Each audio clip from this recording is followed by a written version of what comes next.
નમસ્કાર મિત્રો, 26 તારીખ તેરસ અને શિવરાત્રિ.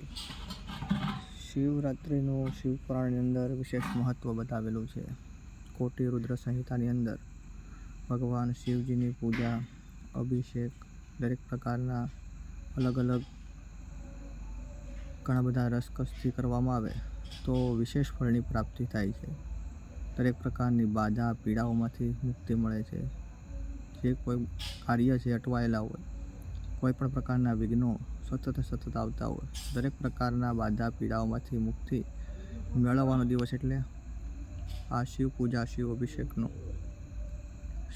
શિવ અભિષેકના માધ્યમથી મનુષ્યને મનોવાંછિત ફળની પ્રાપ્તિ થાય છે. કારણ કે શિવ શબ્દનો અર્થ જ કલ્યાણ છે અને મનુષ્યએ પોતાના દરેક પ્રકારના કલ્યાણ માટે થઈ અને શિવ પૂજા, શિવ અભિષેક તેનું ઘણું બધું મહત્ત્વ બતાવેલું છે.